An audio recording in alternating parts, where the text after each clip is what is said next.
जब पाप का घड़ा भर जाता है तब भी आपके कितनों भी चिकनी चुरपी उलझाने वाली बात हो, डंडा हो, लाठी हो, गोली हो, तोप हो, कोई फर्क नहीं पड़ता है। लोग इंसाफ मांगने के लिए अपनी जान भी गंवाते हैं, शहादत भी देते हैं। मनुज पे छाता है तो मुंह से कॉकरोच जैसा शब्द निकलता है।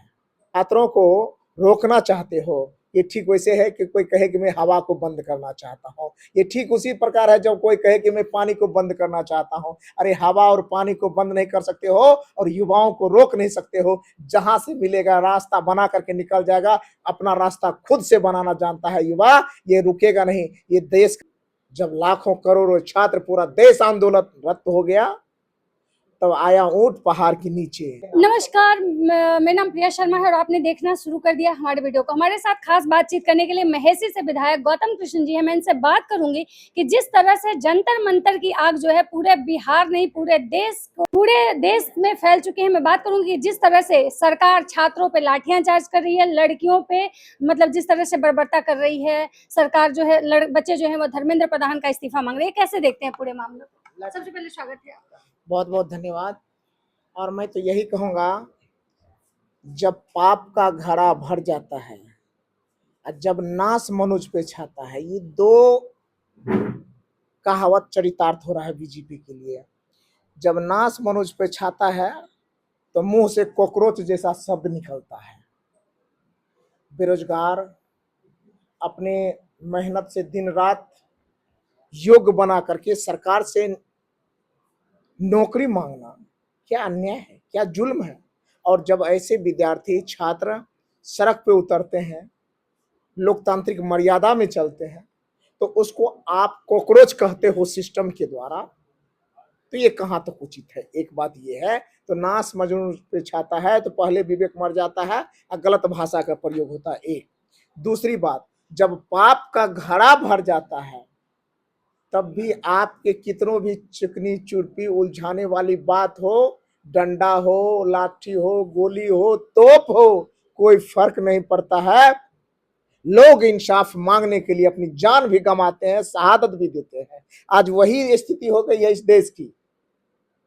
लाखों करोड़ों बच्चों के जीवन के साथ हमेशा खिलवाड़ करने वाला यह बीजेपी सरकार, गैर जिम्मेवार यह शिक्षा मंत्री ने लगातार छात्रों के जीवन के साथ अन्याय किया है।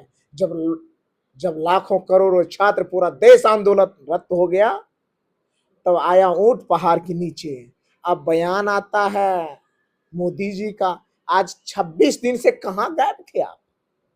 जानना चाहती है पूरा देश, जानना चाहता है वो गरीब गुरबा कमजोर वंचितों के बच्चे जिनके भविष्य को आप खा पी करके बैठ गए हैं। ये धर्मेंद्र प्रधान को आप क्यों बचा रहे हैं?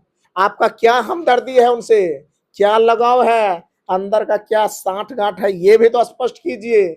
लाखों करोड़ों बच्चों के भविष्य को बर्बाद करने वाले धर्मेंद्र प्रधान का इस्तीफा हम लोग विपक्ष के लोग बिहार के सदन में भी मांगने का काम किया है, लगातार प्रदर्शन किए, सदन भी स्थगित हुई, जहानाबाद में गोली भी चली है, सैकड़ों बच्चे घायल भी है, हॉस्पिटल भी गए, और दर्जनों और सैकड़ों बच्चों पर जिस तरह से गैर जिम्मेवार होकर के सरकार अन्यायपूर्वक एफआईआर दर्ज की है, यह भी गलत है, उनकी भविष्य के साथ खिलवाड़ है। मैं आपके चैनल के माध्यम से उन निर्दोष बच्चों को रिहा करने और उन पे एफआईआर दर्ज न करने का मैं मांग करता हूं सरकार से। विधायक जी, एक सवाल ये भी है कि जिस तरह से कहा जा रहा है कि विपक्ष ही जो है इन छात्रों को उग्र कर रही है, बाहर बांग्लादेश से मतलब छात्रों को बुला के, ये बांग्लादेशी है, छात्र नहीं है, क्योंकि छात्र का ये स्वभाव नहीं तो सरकार यह भी कह दे कि नीट के छात्र सरकार ने नहीं विपक्ष ने लीक करवाया है। सरकार यह भी कह दे जो एग्जाम सेंटर ऑर्गेनाइज विपक्ष ने ही करवाया है। सरकार यह भी कह दे कि जो सारी व्यवस्थाएं चल रही है वो विपक्ष भी करवा रही है। ये सरकार यह भी कर दे ये सर फोड़े गए हैं, ये आंसू के गोले चले हैं और गोलियां जो चली है ये भी विपक्ष चलवा रही है। कल 40 राउंड गोली फायर हुआ है जहानाबाद में, तो सरकार यह भी कहे कि विपक्ष के लोगों ने ही पुलिस को आदेश दे दिया था फायर करवाने के। वाह रे वाह, इतनी झूठी सरकार, इतनी गैर जिम्मेवार सरकार और इतना बच्चों की भविष्य बर्बाद करने वाले सरकार को ये पूरा समाज, पूरा देश अब बर्दाश्त नहीं करेगा। इनके पाप का घड़ा भर गया है, फूटना तय है, मोदी जी का जाना तय है। और लोकतंत्र की मर्यादा का जो तार तार उल्लंघन करे, तो हमेशा से भारत लोकतंत्र की जननी और मजबूती के साथ संरक्षण करने वाला देश के रूप में जाना गया है।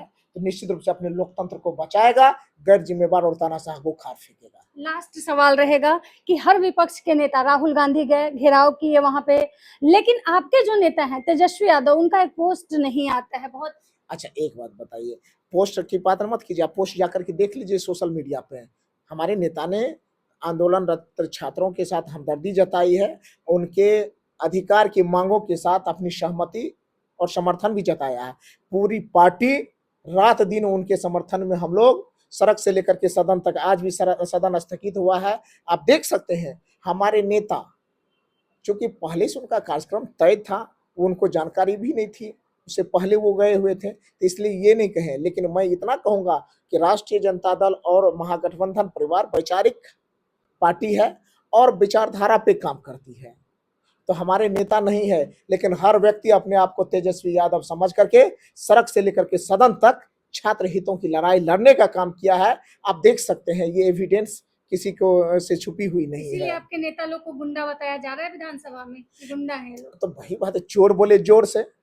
ये जो लोग पेपर लीक करवा रहा है, जो अपराध कर रहा है, जो भ्रष्टाचारियों से साठगांठ किए हुए हैं, जिनके उनसे तालमेल मिले हुए हैं, उनके बारे में वो अपने आप को नहीं कह रहा है, एक्सपोज कर रहा है, वो कह रहे हैं ये सारे विपक्ष के लोग कर रहे हैं। तो इसलिए तो मैं तो कहता हूं कि आप यह भी सत्ता के लोग कहिए कि पेपर लीक हमने नहीं करवाया, पेपर लीक भी यही कर रहे।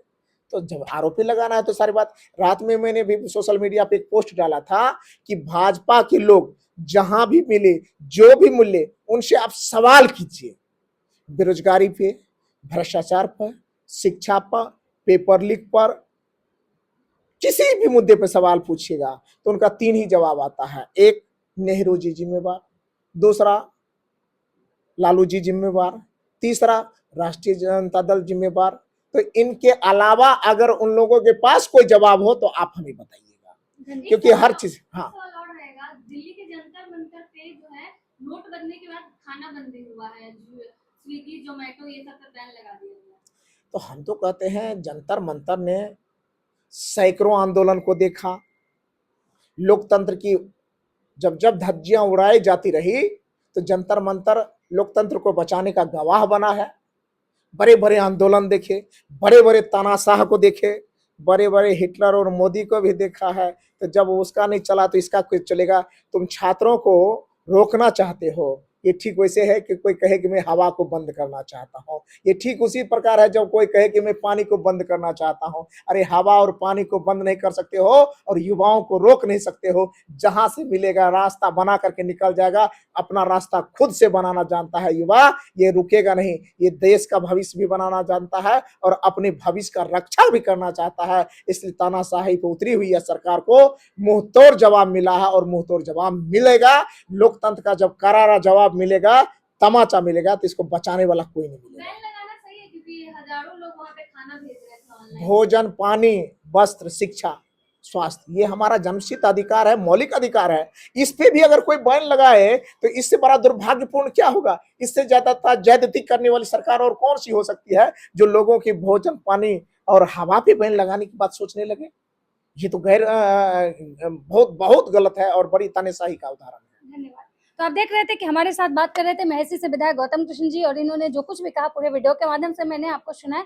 बाकी पूरे वीडियो को लेकर आपके क्या प्रतिक्रिया, अपनी राय कमेंट में जरूर दें।